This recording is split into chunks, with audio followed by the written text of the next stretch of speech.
cause it's contagious. Do it for the haters, make them lose sleep. You should bet on me, like I'm Apple in the 90s. You should bet on me, gonna wanna get behind me like I'm 23. Before Mikey was on Nikes, you should bet.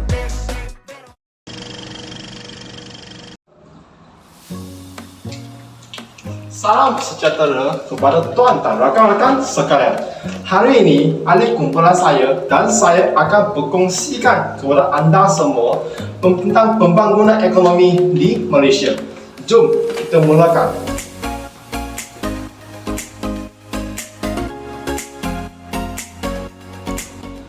Malaysia merupakan sebuah negara yang terdiri daripada berbagai etnik, agama dan kaum. Terdapat 3 etnik utama dalam Malaysia, iaitu orang Melayu, orang India dan orang Cina. Merdeka! Merdeka! Sebelum Malaysia mencapai kemerdekaan, ekonomi Malaysia pada ketika itu banyak dipengaruhi oleh penjajah yang melaksanakan berbagai langkah bagi memulihkan dan memperkembangkan ekonomi negara. Pihak British telah menggalakkan kedatangan tenaga buruh dari China dan India untuk kepentingan ekonomi penjajah dalam sektor perlambungan, biju timah, pertanggaan dan peladangan. Penambahan penduduk dan peningkatan kekayaan ekonomi telah menyebabkan pertumbuhan bandar-bandar, jalan-jalan, rel kereta api dan berbahagian kelompok kaum mengikuti sektor ekonomi. Selepas Malaysia mencapai kemerdekaan, kerajaan mula memperkenalkan rancangan pembangunan yang terancang dan teratur yang dipanggil sebagai Rancangan Pembangunan Ekonomi atau Rancangan Malaya pertama pada tahun 1956 hingga tahun 1960 Terdapat berbagai dasar yang telah dirancang, diperkenalkan dan dilaksanakan oleh pihak kerajaan untuk membangunkan ekonomi Malaysia pada masa tersebut, seperti Dasar Ekonomi Baru (TB) dan Dasar Pembangunan Nasional (DPN). Apakah itu TB? Mari kita saksikan. Dasar Ekonomi Baru merupakan satu dasar yang dilaksanakan oleh kerajaan dalam tempoh tahun 20. Ia telah bermulakan daripada 1970 tahun hingga 1990 tahun. Dasar ini telah dirancangkan oleh Tun Abdul Raja Husin dan ia adalah dirancangkan sebagai satu rancangan pembangunan ekonomi Malaysia pada masa tersebut.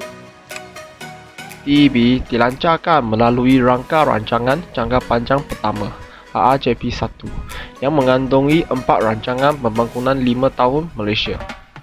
TB bermaklumat untuk memulihkan ketidakseimbangan sosial ekonomi yang wujud antara kaum, antara wilayah dan antara kawasan dalam wilayah yang sama.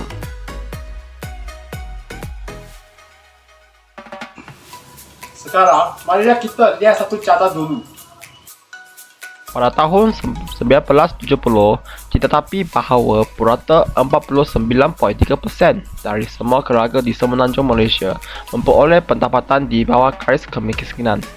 Menurut kajian kemiskinan keluarga, 86% dari kawasan luar bandar, manakala 14% dari kawasan bandar.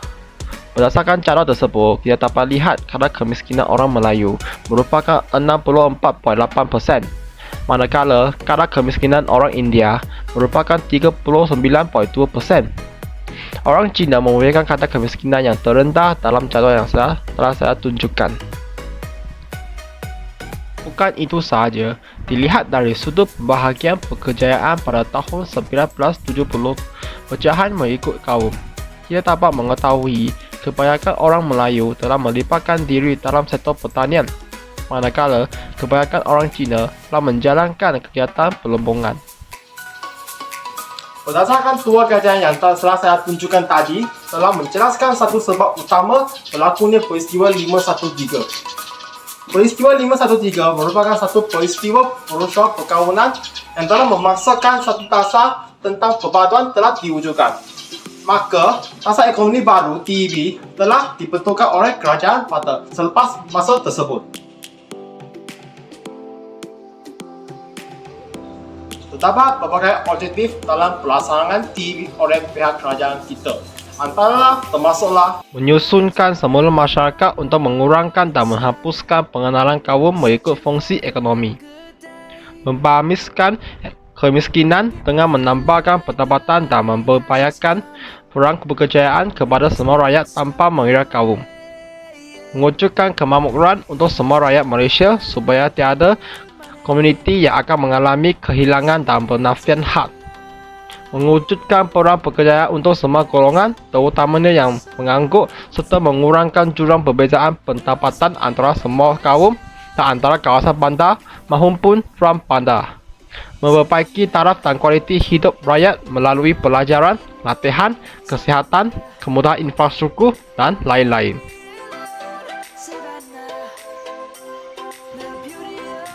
Asas ekonomi baru (DEB) telah dilaksanakan oleh pihak kerajaan dengan menggunakan berbagai strategi dan langkah-langkah. Strategi dan langkah-langkah tersebut adalah berkaitan dengan usaha untuk membamiskan kemiskinan dan menyusulkan semula masyarakat. Langkah pertama yang telah dilakukan oleh kerajaan merupakan meningkatkan daya pengeluaran pendapatan penduduk dan meningkatkan taraf kehidupan masyarakat dengan memodernkan kawasan luar bandar. Di luar bandar, tumpuan telah diberikan kepada penduduk miskin yang merupakan petani, pekebun ketar dan kelapa, nelayan, buruh dan penduduk kampung baru. Usaha pembangunan juga dilaksanakan melalui kegiatan gerakan koperasi yang sedia ada di luar bandar. Penerokaan tanah baru, bantuan peralatan pertanian, khidmat nasihat, subsidi pernik dan pajak, kemudahan kredit, pemasaran dan perpusat kemajuan lada juga diwujudkan dan diperkautkan untuk memajukan sektor ekonomi luar bandar.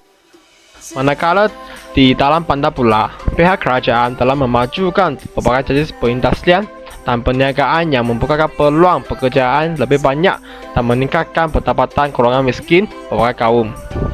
Penduduk rakyat telah disediakan oleh kemudahan asas seperti pendidikan, pengalihan air dan elektrik, jalan raya, bantuan beasiswa dan buku teks percuma. Makanan tambahan kepada kanak-kanak dan program rumah murah juga disediakan untuk penduduk yang telah menetap di dalam bandar. Selain itu, kerajaan juga menumpukan agensi felda dan memintakan penduduk miskin ke kawasan felda tersebut yang baru dibangunkan.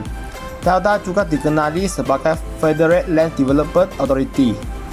Peranan felda merupakan membuka tanah yang baru bagi golongan miskin.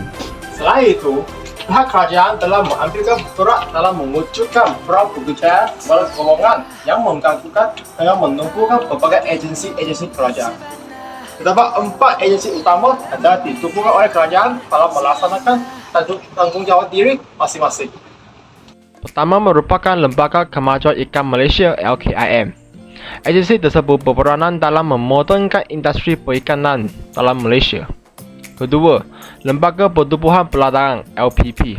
Ia bertanggungjawab dalam membantu pekebun kecil, petani dan peladang yang terlibat dalam kegiatan koperasi. Ketiga, Lembaga Beras dan Padi Negara (LPM). Lembaga ini akan mengawal seluruh sektor padi dan beras serta menstabilkan harga padi. Agensi terakhir merupakan pihak berkuasa kemajuan pekebun kecil perusahaan ketar (RISTA). Ia berperanan dalam membantu dalam menyelidikan dan penanaman semula ketar. Melalui DEB, pihak kerajaan telah mengambilkan langkah dalam menambahkan daya pengeluaran dan pendapatan penduduk. Antara langkah-langkah yang telah diambil oleh mereka merupakan melalui rancangan buku hijau dan pengenalan industri kecil dan sederhana. Rancangan buku hijau telah dilancarkan oleh Tun Abdul Razak Husin pada tahun 20 Disember 1974 tahun. Rancangan ini bermaklumat untuk menambahkan pendapatan rakyat dan pengeluaran makanan supaya cukup untuk keperluan negara. Ia memberikan tumpuan terhadap penggunaan tanah yang sebenarnya. Pihak kerajaan mengusahakan tanah dengan tanaman jangka pendek, perkebunan berkelompok, peternakan, pemasaran yang baik dan projek kecil yang lain. Dalam pengenalan industri kecil dan sederhana, industri pembuatan barangan telah diperkenalkan kerana penggunaan modal yang kecil dan tenaga kecil yang tidak ramai. Contohnya, kraft tangan, makanan, pakaian dan lain-lain. Contoh industri yang berjaya merupakan Ramly Food Processing Sendirian Pahap dan Nurul Food Industry Enterprise.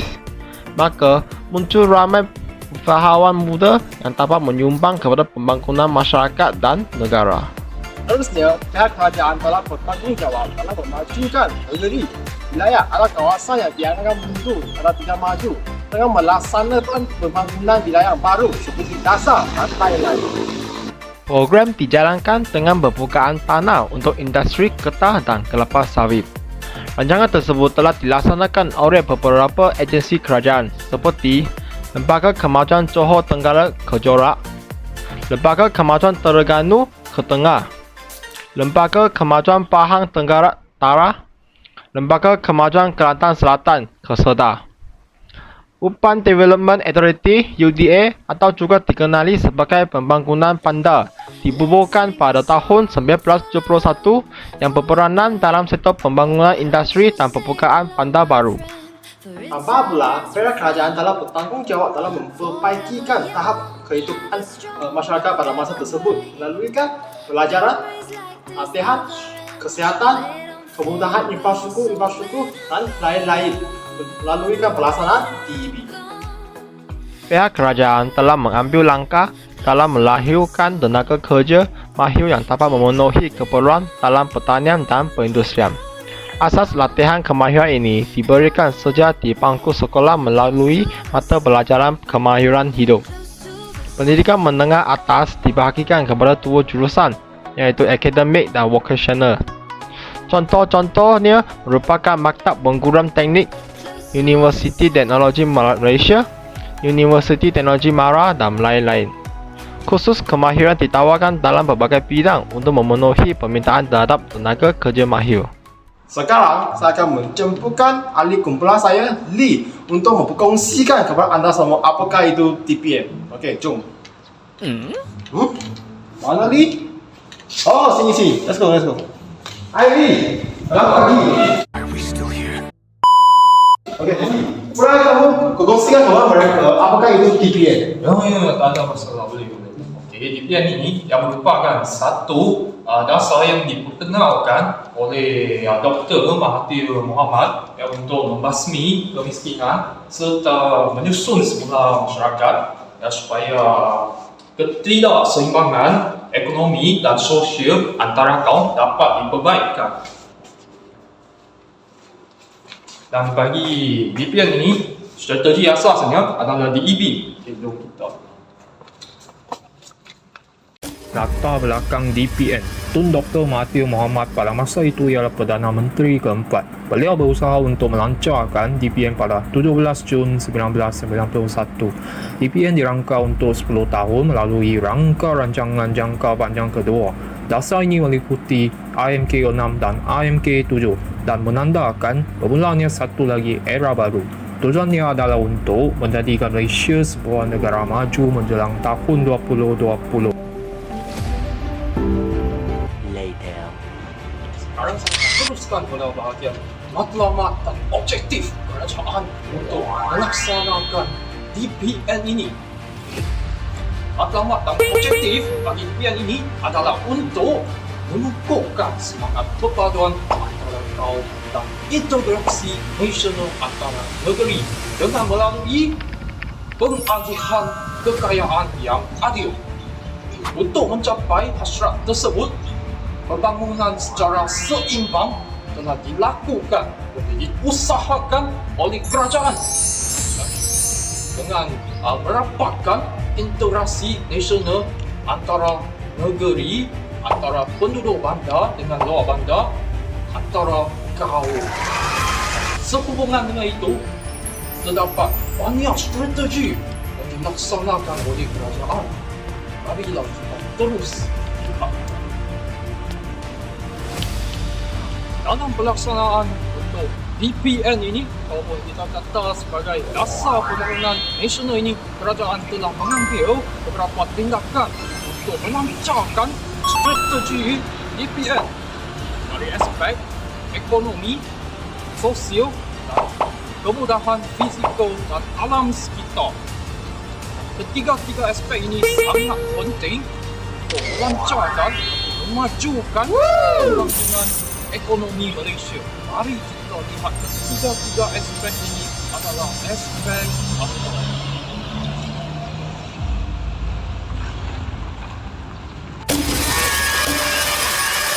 Dari segi ekonomi, kerajaan telah berusaha mewujudkan keseimbangan yang optimum di antara matlamat pertumbuhan ekonomi dengan pengalihan yang saksama. Kerajaan juga cuba untuk menghapuskan ketidaksamaan sosial dan ekonomi negara serta meningkatkan pemilikan saham Bumiputera supaya faedah yang diperolehi oleh semua rakyat lebih adil dan saksama. Selain itu, kerajaan juga menggalakkan penggunaan sains dan teknologi dalam pelbagai sektor pekerjaan. Dalam pada itu, kerajaan menjadikan sains dan teknologi sebagai satu teras penting dalam proses membangunkan satu ekonomi perindustrian yang moden.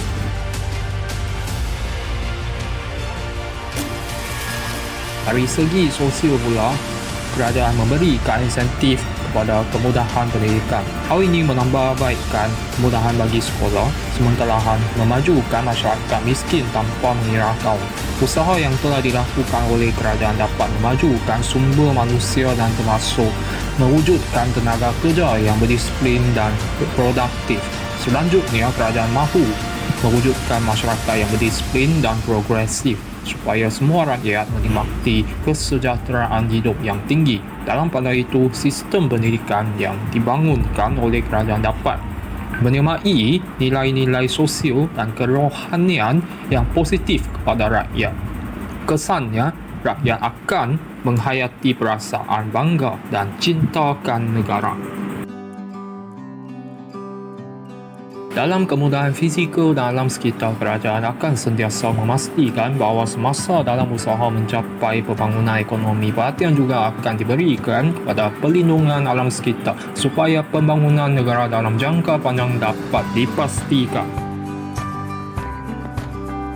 Dalam pelaksanaan DPN ini terdapat beberapa program yang telah diusahakan oleh pihak kerajaan, iaitu program hasil pencapaian yang berkualiti dan berkekalan. Seterusnya adalah program persaingan dalam pasaran besar, dan seterusnya pula adalah pembasmian kemiskinan dan penyusunan jumlah masyarakat, dan terakhir yang paling penting adalah untuk memajukan ekonomi negara kita ataupun dalam berbagai sektor bidang, iaitu program Wawasan 2020.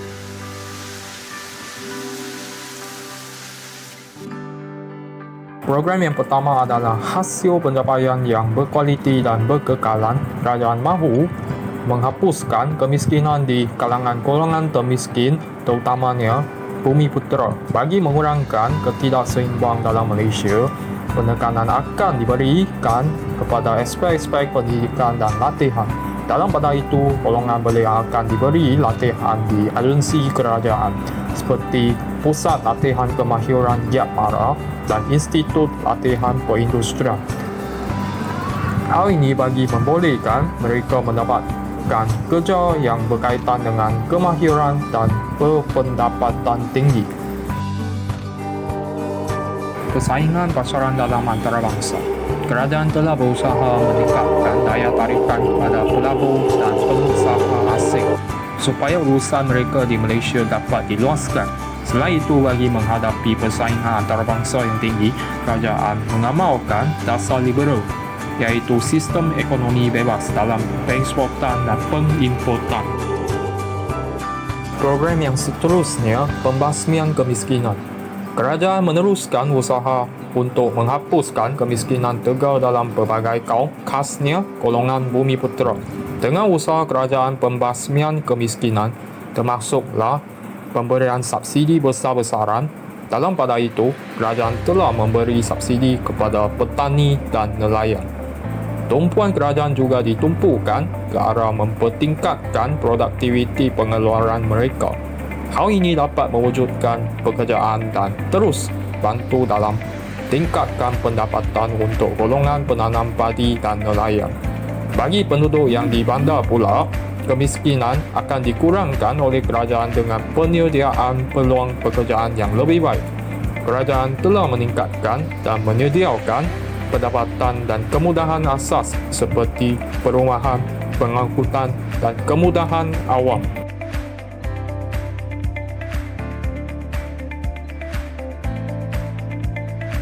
Penyusunan semula masyarakat. Tindakan yang diambil oleh kerajaan dalam DPN untuk menyusun semula masyarakat adalah membentukkan Masyarakat Perdagangan dan Perindustrian Bumiputera MPPB yang bertujuan mengalahkan penyertaan Bumiputera secara meluas dalam sektor pembuatan dan perkhidmatan Malaysia. Latihan dalam bidang pengurusan harta dan etika perniagaan akan diutamakan dan terus diberikan oleh agensi kerajaan. Seterusnya, dalam usaha penyusunan masyarakat, kerajaan juga memberi kuota, kontrak dan lesen kepada perniagaan penilai Bumiputera dan syarikat. Hal ini secara langsung menyediakan sokongan kepada usahawan Bumiputera dan terus memajukan perniagaan berasaskan daya usaha sendiri supaya mereka kurang bergantung kepada bantuan dan subsidi kerajaan. Dalam pada itu, perhatian kerajaan juga diberikan kepada penyertaan Bumiputera dalam industri kecil sederhana IKS. Penyusunan semula model saham dalam sektor korporat terus dilaksanakan di bawah DPN. Langkah ini dibuat oleh kerajaan bagi tujuan meningkatkan bahagian saham kaum Bumiputera.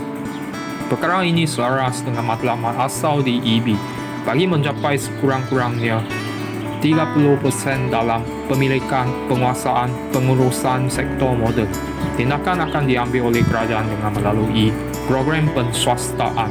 Dalam memperuntukkan sejumlah saham untuk projek yang diswastakan kepada Bumiputera, kerajaan telah menubuhkan Majlis Amanah Rakyat, MARA, Perbadanan Nasional Berhad, PENAS, Perbadanan Kemajuan Ekonomi Negeri, PKEN.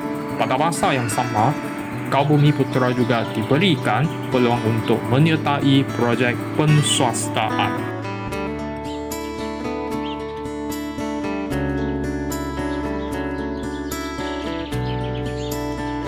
Seterusnya, wawasan 2020. Pelaksanaan strategi yang serampang dua mata. Kerajaan mengalahkan pengembelang sumber-sumber negara dan menggunakan potensi kecerdasan masyarakat berbilangkau kerana setiap orang mempunyai sifat dan kekuatannya sendiri. Jadi, semua kaum di negara ini perlulah saling melengkapi dan bantu-membantu demi kesejahteraan rakyat dan pembangunan negara. Dalam perkara-perkara yang di atas, kita boleh nampak apa itu pencapaian dan kita juga boleh nampak program ini telah dan dasar ini telah berjaya dilaksanakan untuk mencapai sesuatu lah. Contohlah kita boleh nampak bagi wawasan 2020 ini telah berjaya untuk memajukan negara Malaysia kita. Seterusnya saya akan menjemput ahli kumpulan saya yang bernama Teddy Jom untuk teruskan pencapaian dan kepentingan untuk DPN. Oi dia. Nampak ni. Sudah ungkap kan apa itu pencapaian dan kepentingan untuk DPN dan DEB. Okey. Silakan. So, pencapaian di pelaksanaan DEB dan DPN dia membawa banyak pencapaian kepada negara kita. Jom kita akan lihat.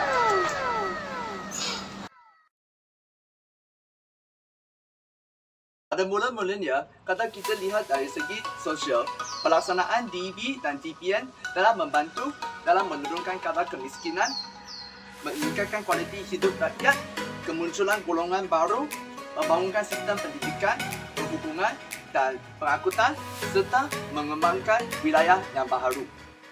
Semasa pelaksanaan kedua-dua dasar tersebut, kerajaan telah mempelbagaikan kegiatan ekonomi seperti menambah tenaga kerja dalam bidang pertanian dan perindustrian untuk mengurangkan masalah keangguran dan kadar kemiskinan rakyat.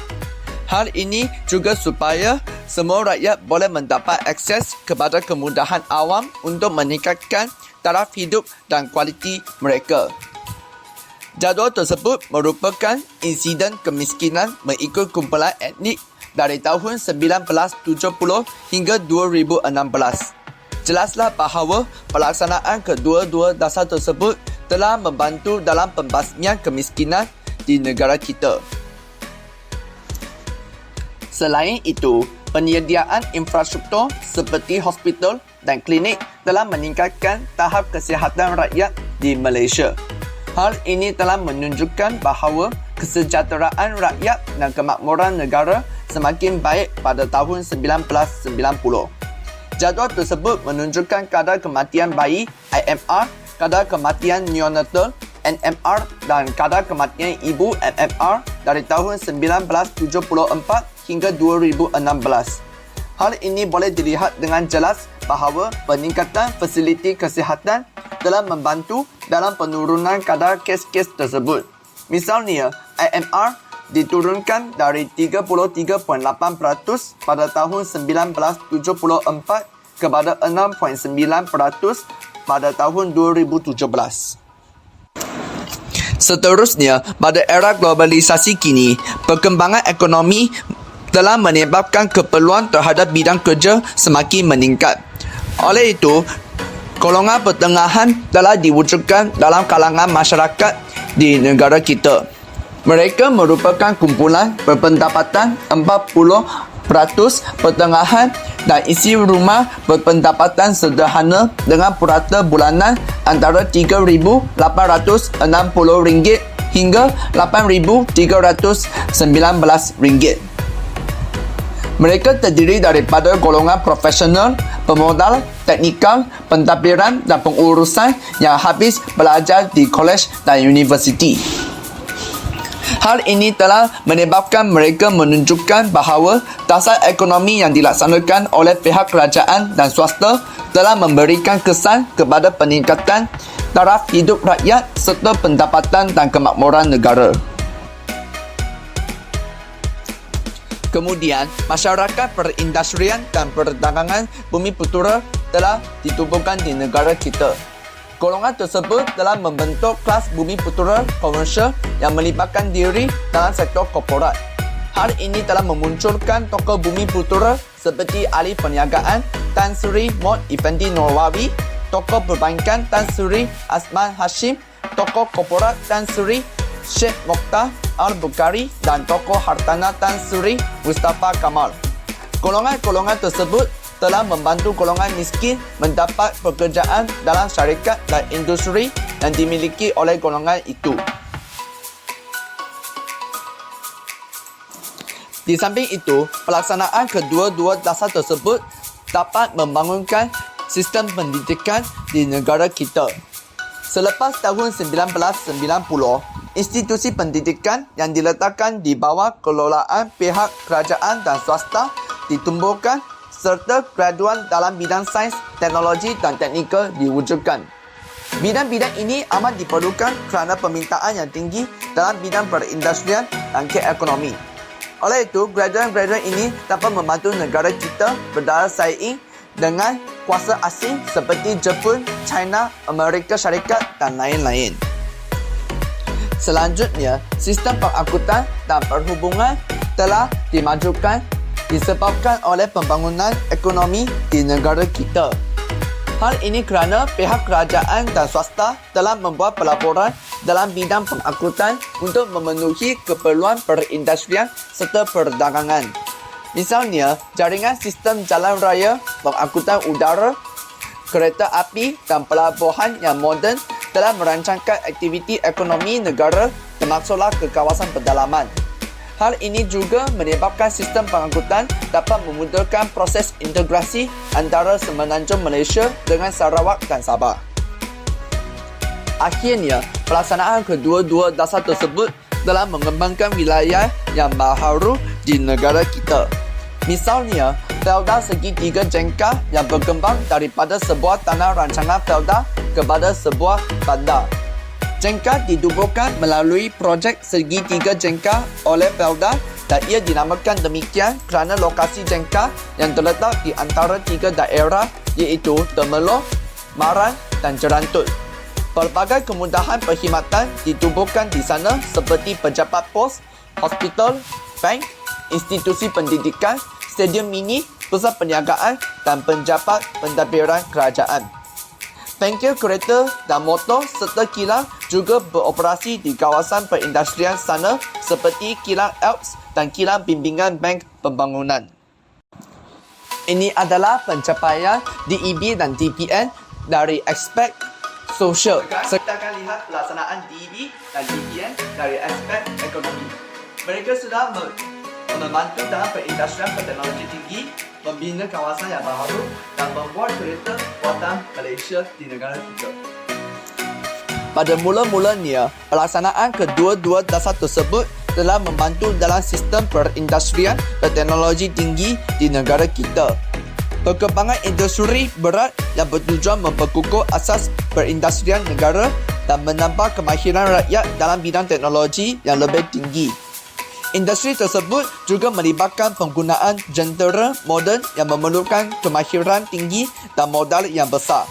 Oleh itu, ia dikendalikan oleh The Heavy Industries Corporation of Malaysia Berhad atau dikenali sebagai HICOM yang ditubuhkan pada tahun 1980. Antara projek yang dilaksanakan ialah membagi kapal, loji gas cecair, stesen jana kuasa, kilang penapis petroleum dan satelit komunikasi. Seterusnya, pelaksanaan kedua-dua dasar tersebut dalam menubuhkan kawasan perindustrian baharu iaitu estet perindustrian, taman teknologi perindustrian dan zon perindustrian bebas. Estet perindustrian dibangunkan oleh Perbadanan Kemajuan Ekonomi Negara atau dikenali sebagai PKEN, pihak berkuasa pembangunan wilayah dan pihak swasta untuk dijadikan sebagai kawasan perumahan, pusat perniagaan dan perindustrian serta pusat rekreasi. Selain itu, Taman Teknologi Perindustrian diletakkan di bawah kuasa Kementerian Sains, Teknologi dan Inovasi Malaysia dan fungsinya adalah untuk menjalankan penyelidikan dan inovasi bagi membangunkan teknologi perindustrian. Seterusnya, zon perindustrian bebas merupakan kawasan perdagangan yang diberi pelepasan cukai atau tarif sebagai insentif. Hal ini supaya dapat menarik pengusaha melabur dan merangsang ekonomi kawasan sekitarnya. Syarikat multinasional seperti Sime Darby Berhad, Axiata Group Berhad dan Proton Holdings Berhad sering menggunakan kawasan tersebut untuk menjalankan aktiviti perniagaan dan perdagangan.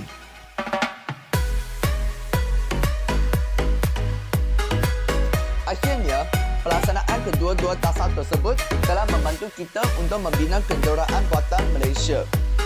Misalnya, perusahaan automobil nasional atau dikenali sebagai Proton ditubuhkan pada 7 Mei 1983, manakala perusahaan automobil kedua atau dikenali sebagai Pro2 ditubuhkan pada tahun 1993.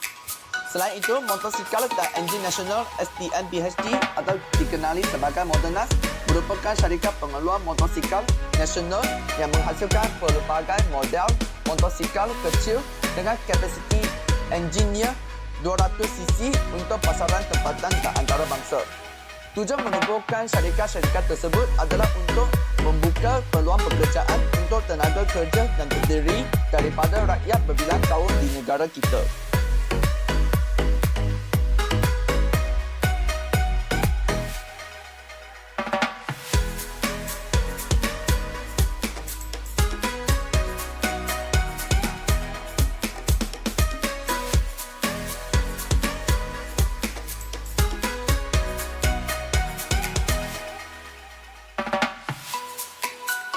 Secara kesimpulannya, pelaksanaan DEB dan DPN telah menyumbang dalam peningkatan sistem ekonomi di negara kita. Oleh itu, kerajaan harus mengutamakan dasar ekonomi di negara kita supaya boleh mengelakkan perselisihan faham antara kaum dan meningkatkan infrastruktur di negara kita. Hal ini juga supaya negara kita boleh menjadi negara ketiga pada masa depan. Ini adalah hasil video dokumentasi kita. Sekian, terima kasih.